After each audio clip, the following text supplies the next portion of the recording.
Sikandar, Alexander the great, दुनिया का विजेता। उसकी भारत की मुहिम की कहानी तो हम सबने सुनी ही है, पर सवाल ये है कि क्या वो कहानी पूरी है? आज हम उस कहानी की उन परतों को खोलेंगे जो शायद आपको कभी नहीं बताई गई। तो जो कहानी हम सब ने सुनी है वो कुछ इस तरह से है कि सिकंदर भारत आया, झेलम नदी के किनारे राजा पोरस को एक जबरदस्त लड़ाई में हराया और फिर पोरस की हिम्मत देखकर इतना खुश हुआ कि बोला, वाह, तुम अपना राज्य वापस ले लो। सुनने में तो ये किसी हीरो की कहानी लगती है ना? एक महान उदार विजेता। लेकिन क्या हो अगर ये कहानी सच न हो? क्या हो अगर ये इतिहास के सबसे बड़े औपनिवेशिक मिथकों में से एक हो? एक ऐसी कहानी जिसे किसी खास मकसद से गढ़ा गया हो। बस यही एक सवाल इस पूरी पारंपरिक कहानी पर एक बहुत बड़ा प्रश्न चिन्ह लगा देता है। और ये मत सोचिए कि ये कोई हवाई थ्योरी है। द्वितीय विश्व युद्ध के महान रूसी जनरल मार्शल जॉर्जी ज़ुकॉफ, उन्होंने खुद इंडियन मिलिट्री एकेडमी में ये बयान दिया था।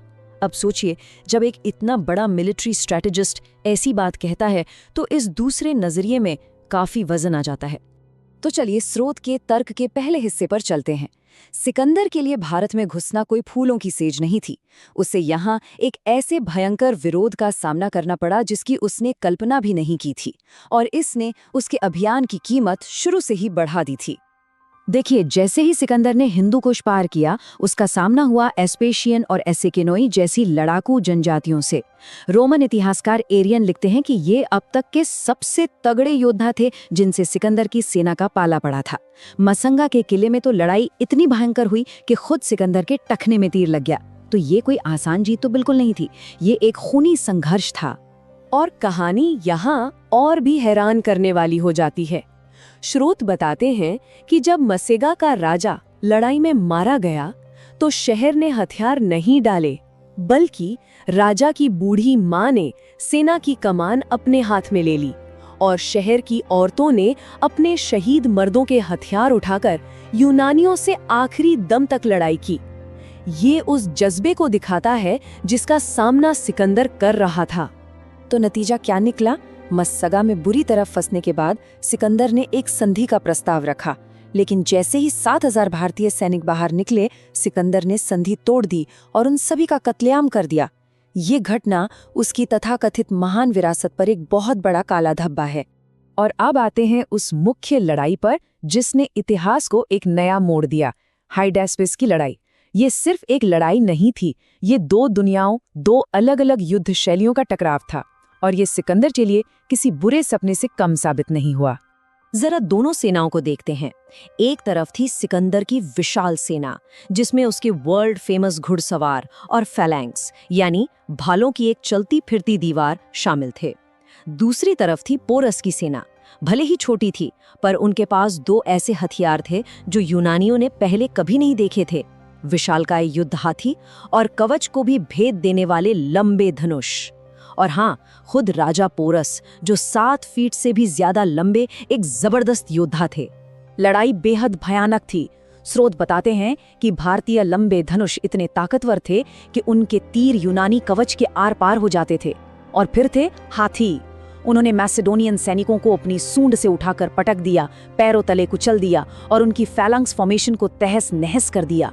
इसी अफरा-तफरी में सिकंदर का सबसे प्यारा घोड़ा बुसेफेलिस भी मारा गया। ये कोई एक तरफा जीत नहीं थी, ये एक भयानक तबाही थी। और अब हम स्रोत के तर्क के सबसे अहम हिस्से पर आते हैं, लड़ाई का नतीजा, जो पारंपरिक कहानी पर सबसे गहरे सवाल खड़े करता है। चलिए देखते हैं कि इस तथाकथित जीत के बाद असल में हुआ क्या था। ये एक बहुत ही जरूरी सवाल है। अगर सिकंदर ने सच में एक निर्णायक जीत हासिल की थी, तो उसने पोरस के साथ वो बर्ताव क्यों किया जो उसके अपने ही नियमों और उसके पिछले रिकॉर्ड के एकदम खिलाफ था? देखिए, तर्क बहुत सीधा सा है। सिकंदर का एक सेट पैटर्न था, एक स्टैंडर्ड पॉलिसी थी। हारे हुए राजा को खत्म करो और उसकी जगह अपने ग्रीक गवर्नर को बिठा दो। हर जगह उसने यही किया। पर पोरस के साथ उसने पोरस को सिर्फ उसका राज्य ही नहीं लौटाया, बल्कि उसे और भी इलाके दे दिए। ये किसी हारे हुए दुश्मन के साथ बर्ताव तो नहीं है ना? ये तो एक शांति समझौता लगता है, एक डील जो दो बराबर की ताकतों के बीच होती है। और सबूत चाहिए? ये एक हिस्टोरिकल फैक्ट है कि लड़ाई के बाद पोरस का राज्य 2 गुना हो गया। अब खुद से पूछिए, क्या कोई विजेता अपने हारे हुए दुश्मन को इतना बड़ा इनाम देता है, या फिर ये वो कीमत थी जो सिकंदर ने अपनी बची खुची सेना के लिए एक सुरक्षित रास्ता खरीदने के लिए चुकाई। लड़ाई के बाद जो हुआ वो लड़ाई जितना ही जरूरी है।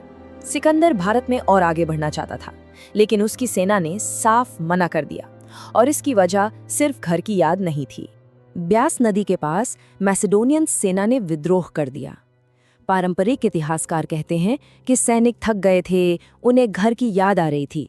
लेकिन स्रोत का तर्क है कि प्रोफेशनल सेनाएं सिर्फ इसलिए विद्रोह नहीं करती, वो तब विद्रोह करती हैं जब उन्हें अपनी आंखों के सामने मौत का डर दिखता है।